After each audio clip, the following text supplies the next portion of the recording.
The scorching heat of the sun seemed to melt the golden grasslands of Marakele National Park. The smell of the earth was intense, and every now and then a bird's song or the fall of a leaf could be heard as the wind blew the dry grass away.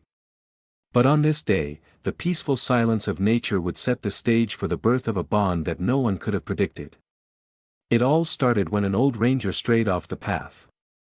And the agonized cry of a male lion would touch not only his heart, but all of our hearts. Mason Kade had walked this land for 20 years. He was no longer on official duty, but his heart still beat in the jungle. That day, as he was about to return home around noon, he changed his route. He didn't know why. Maybe the wind had just shifted. Maybe something inside him told him to take a different path.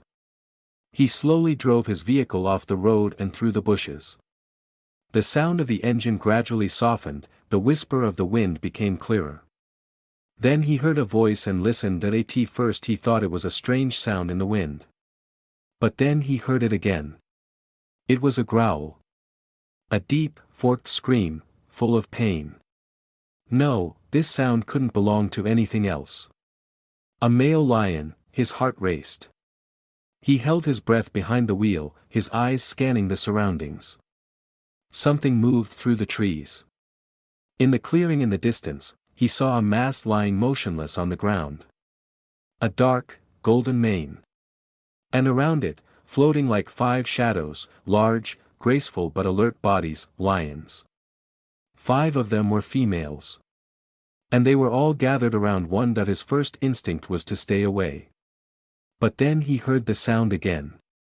A dark, gut-wrenching moan. As if not only the body was crying, but the soul too. Mason's throat tightened. The fascination he had harbored for lions since childhood was transformed into something else. It was a call. And he could not remain indifferent to it. He got out of his vehicle. He took slow, cautious steps, careful enough to feel his knees shaking. He had no weapon in his hand. Only a pocket knife on his belt, first aid supplies in his backpack. And in his heart, a feeling of compassion that carried him forward. As he got closer, he saw it. The male lion's right front leg was trapped in a huge steel trap. The flesh was shredded, the blood soaked into the soil. The lion opened his eyes. He locked eyes with Mason. And in that moment, time stopped for a moment. There was no anger in his eyes. No threat, no warning. Just exhaustion and pain. Mason fell to his knees. He stood a few meters away from the lion. Around him, 5 lionesses, all standing, their muscular bodies alert. Their eyes followed Mason's every move.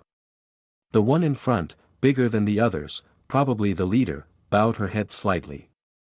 He gave a silent signal to the others. Wait, he seemed to be saying. Hey, okay. I'm here, Mason whispered. Not to himself, not to the lions, maybe to the air. Maybe just to keep the calm in his heart. He showed his hands, palms up. I will not hurt you. The lion's head dropped slightly. His growl subsided. But its eyes were still open. His pupils were fixed on Mason's face. I don't know what your name is, but, if you let me, I can help you, he said quietly. Hearing this, one of the lionesses, the younger one, took 2 steps towards Mason. Then she stopped. She looked at him without blinking. Mason, who had been working with animals for years, recognized that look. It was not a threat, but a test. A test of the sincerity of his courage. I'm Mason. And I just want to save you, he continued. He did not avert his eyes.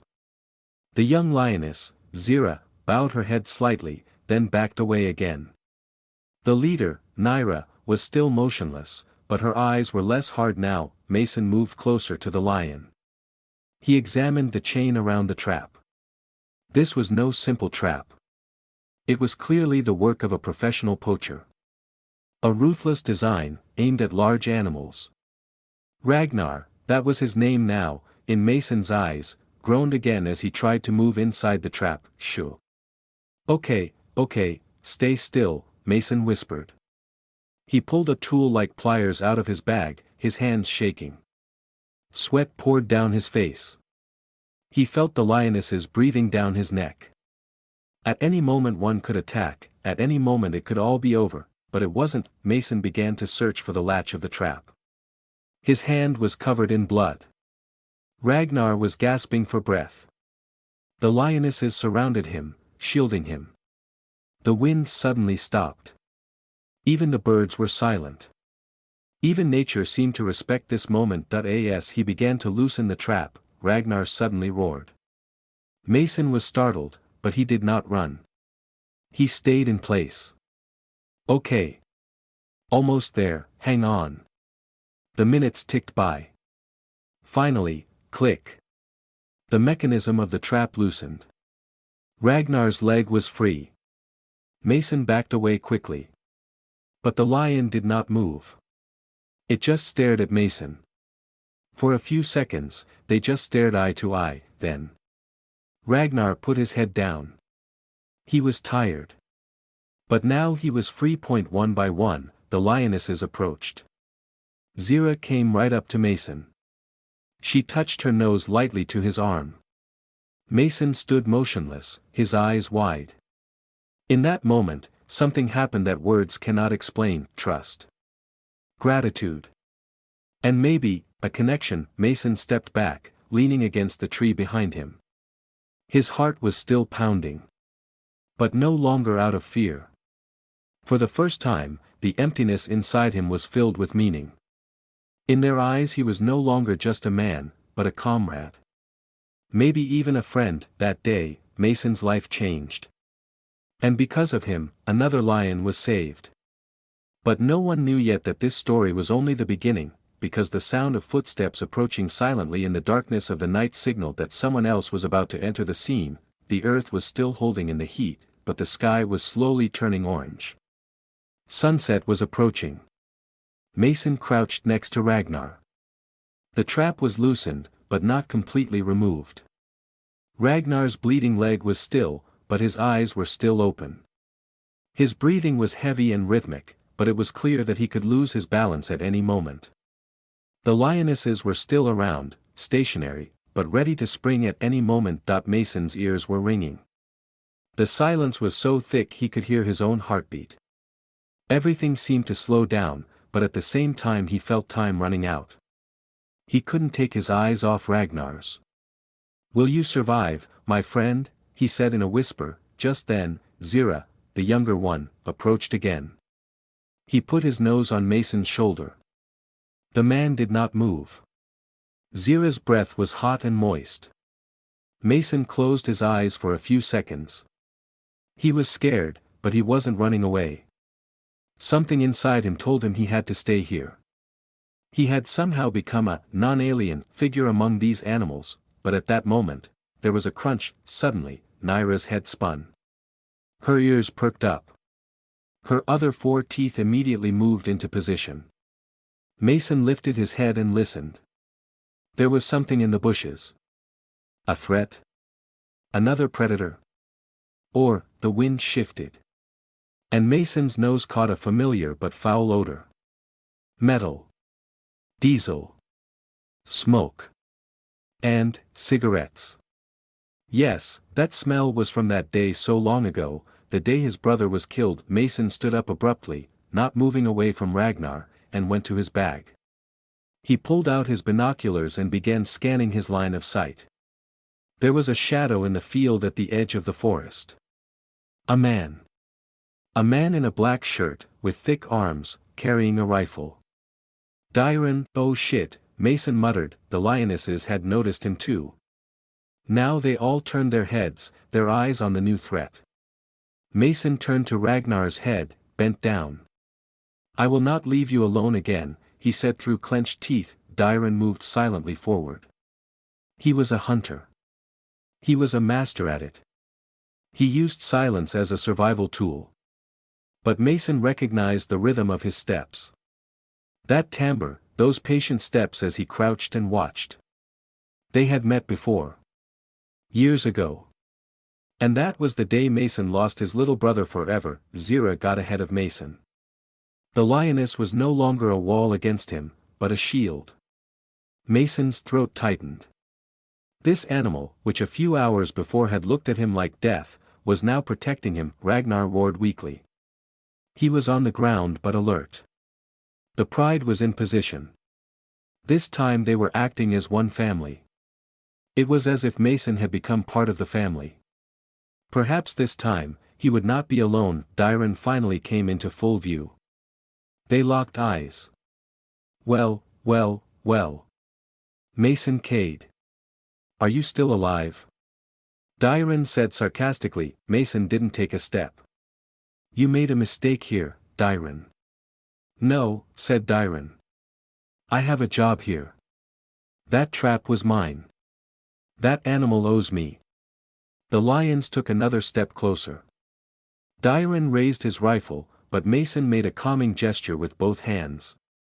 Look at them. Look them in the eye. This is not what you are used to. These animals, they're something else now. Dyron laughed. They're animals, Mason. Don't romanticize your feelings. Mason's eyes widened. You've said that before. And I didn't see a single regret in your eyes that day when my brother died. But now, look. Look in your eyes.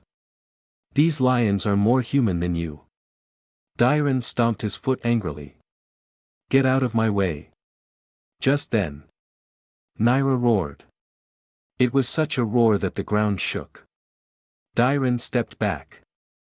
He raised the gun a little higher, but his hands were shaking. Everything around him began to seem hostile. And they were indeed enemies. Mason slowly stepped in front of Dyron. Get out of here. They've won for today. Accept it. Dyron stared for a moment.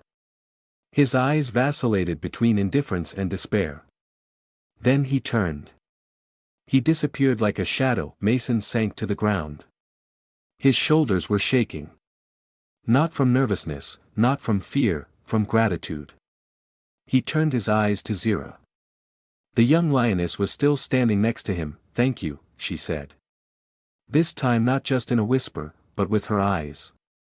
They understood too. The sun was getting lower. The wind had started again. This time it was cool and light. Mason approached Ragnar again. He continued to cut the chains of the trap. Now the animal's leg was completely free, but the wound was deep. It needed immediate attention. Mason opened his bag and took out disinfectant and bandages. He worked slowly, calmly. Zira stayed by his side, though she did not help. The others stood guard around the perimeter. Like a family. As the minutes ticked by, the sky began to turn purple. Ragnar's breathing became more even as Mason placed the last bandage. As darkness fell, in this wilderness, 1 man and 5 lions had come together for the same purpose, and Mason knew now. This was not just a rescue. This was the birth of a bond. And that bond would pull him out of the pain of the past and the darkness of loneliness, but the night had just begun. And other threats still lurked in the depths. The forest seemed to hold its breath as the darkness of the night fell. The sky was purple and black, and 3 or 5 stars timidly emerged. The wind played an uneasy melody through the leaves. Mason crouched beside Ragnar, head down, checking the bandage.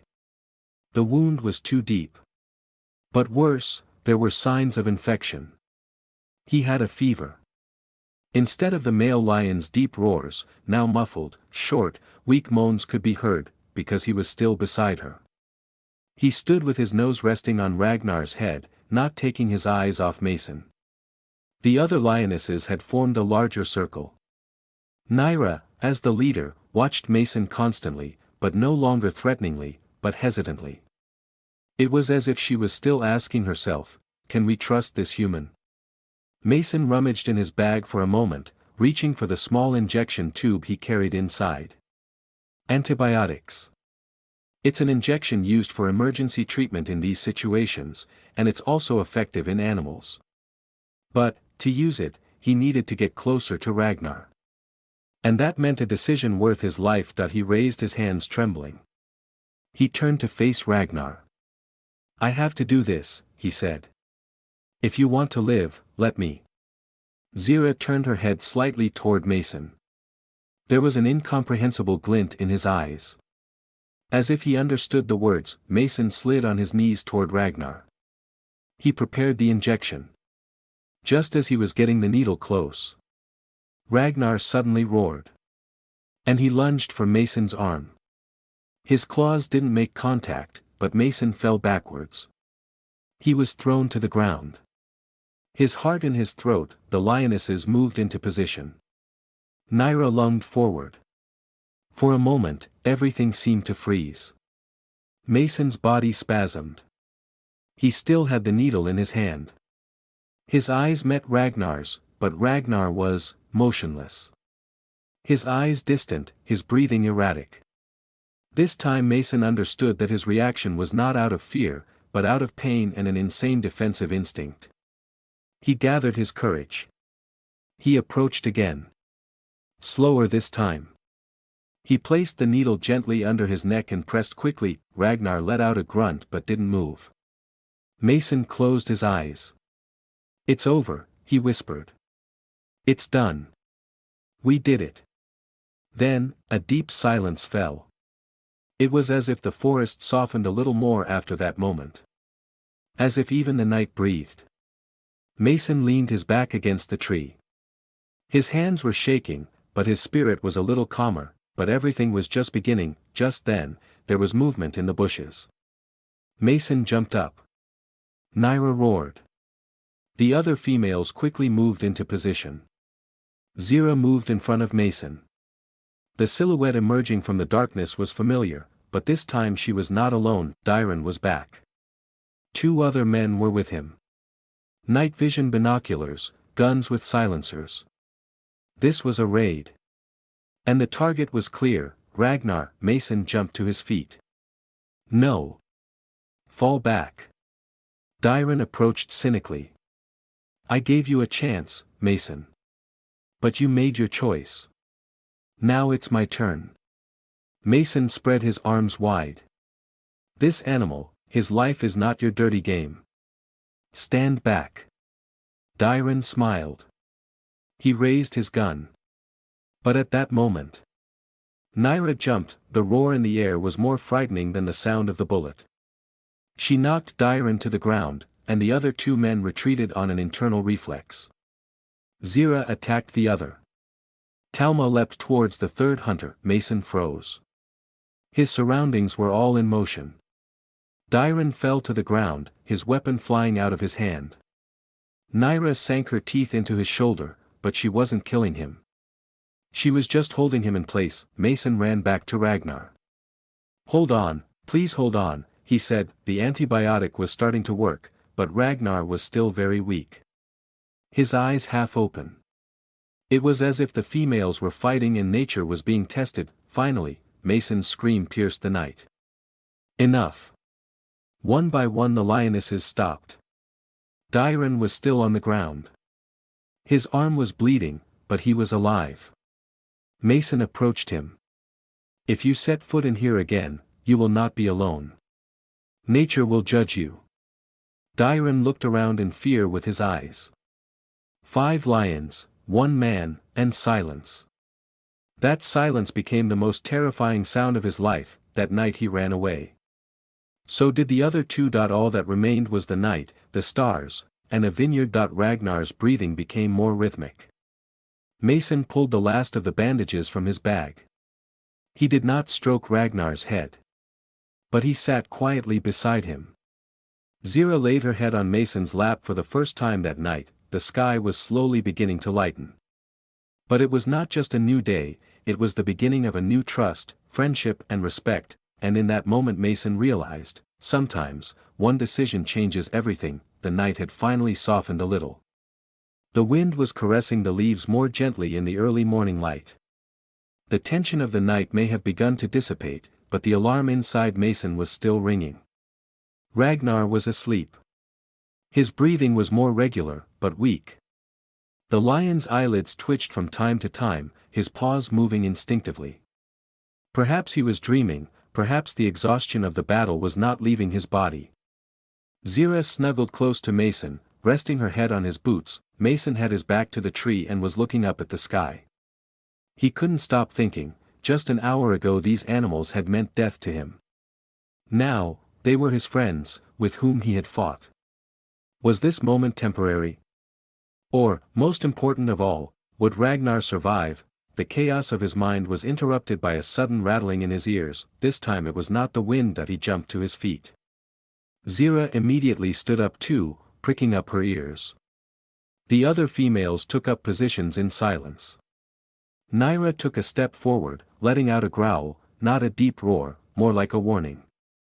The silence was short. A shadow emerged from the bushes. Mason narrowed his eyes. It couldn't be Dyron. He had run away. It was someone else. He walked differently. More, hurried. Then a flash of light made it clear. He was holding a flashlight. There were two others. This time they were armed, but they were wearing forester uniforms. Mason immediately stepped in front of Zira. Stop. Don't shoot. I am Mason Kade. These animals are not the enemy. The men stopped. They looked at each other. One of them, the younger one, stepped forward. Mason? Is that really you?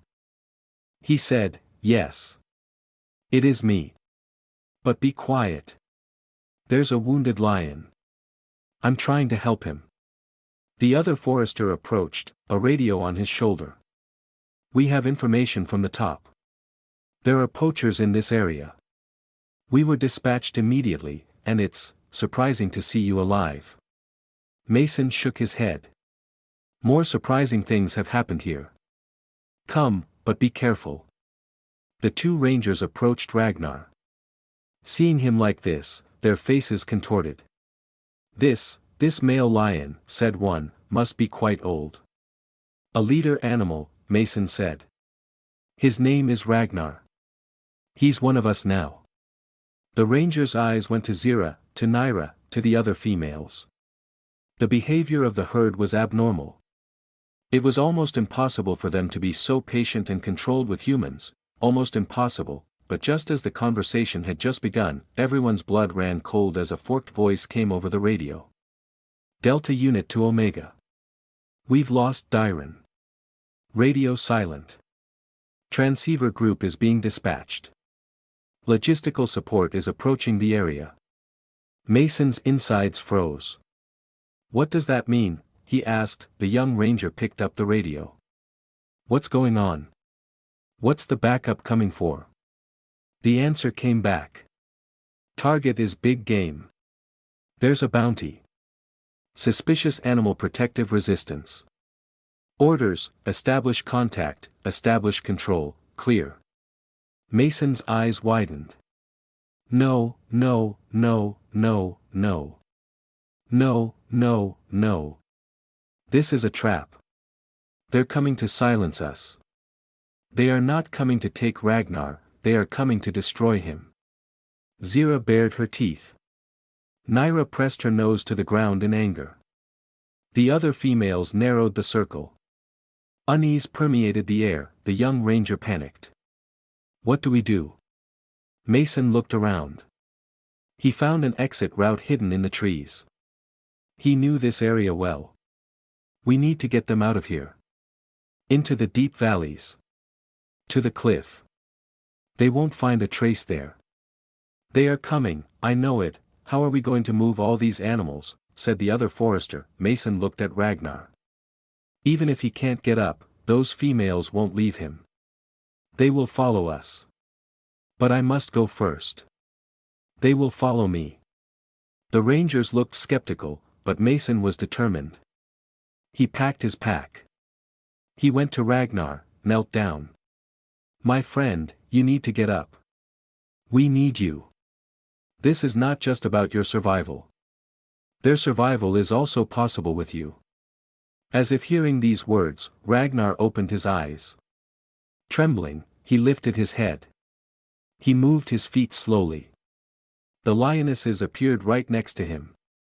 Zira touched Ragnar's face with her cheek. Mason's eyes welled up. This stage was not the theater of man, but of nature. Finally, Ragnar took a step. His whole body was shaking, but he took it. Mason turned back. If we can walk, we are alive. Let's walk. The journey began.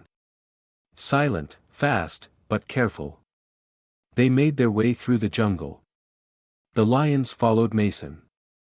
The rangers stayed behind, trying to cover the tracks, but the sound of engines in the night was getting closer all the time. The radio in the back buzzed.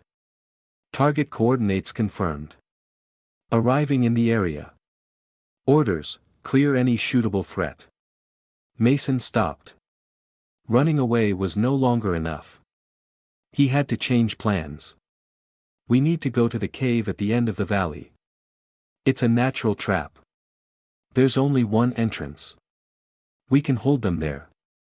But we must be careful. The rangers nodded. The race against time was on. As the minutes passed, it grew brighter.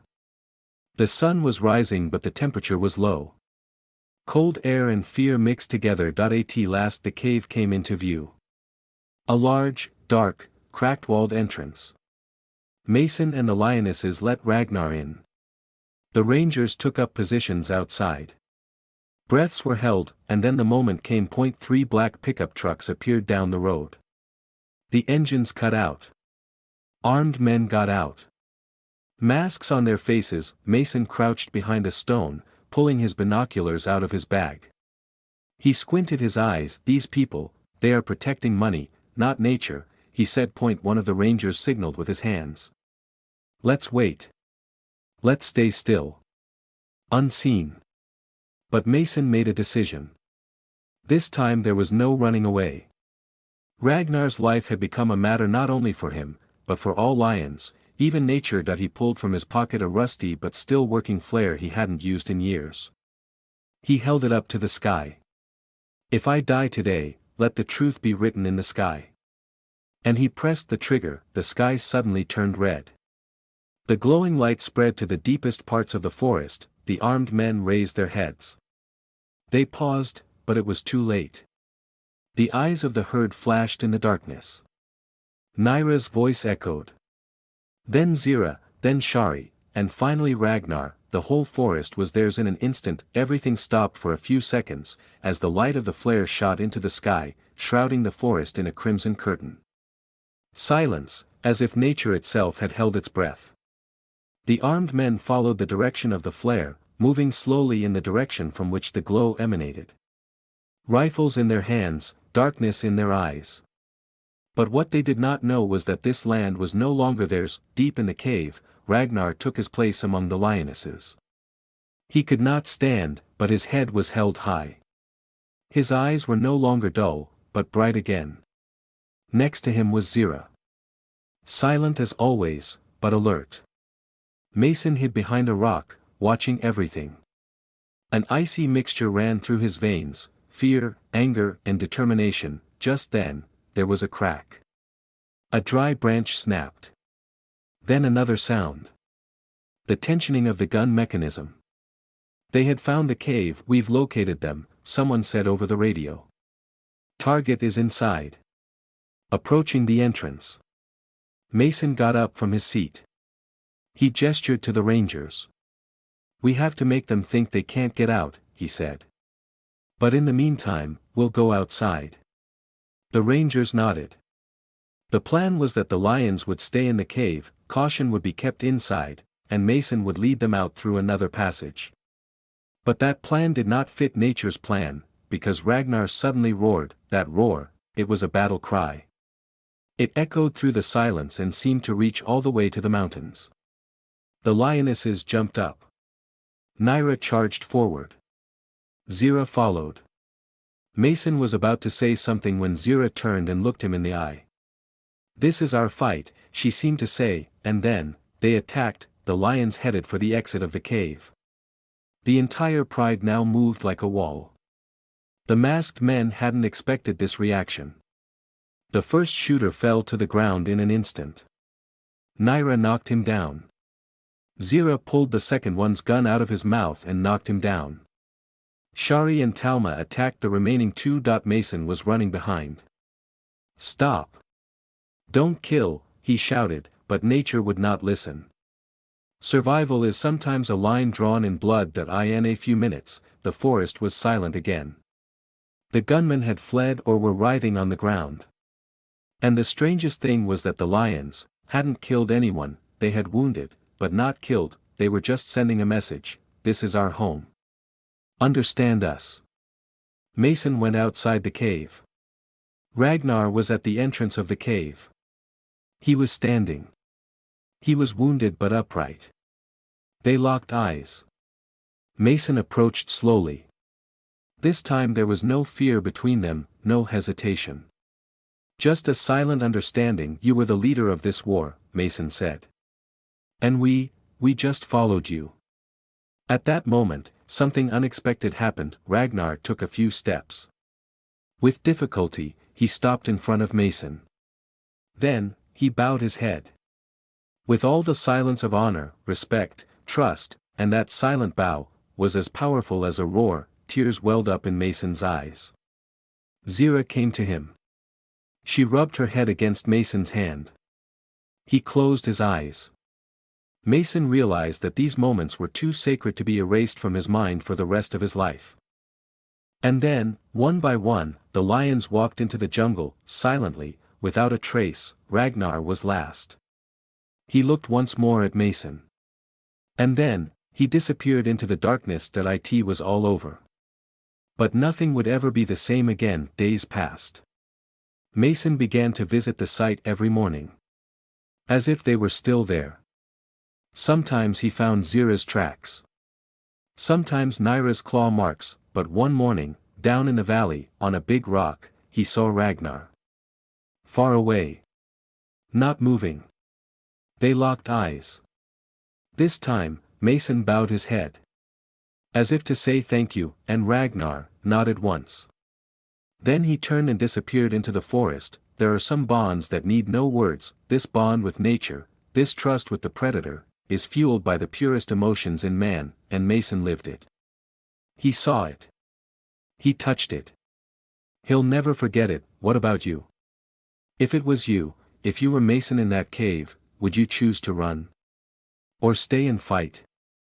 Do you think lions can really say thank you?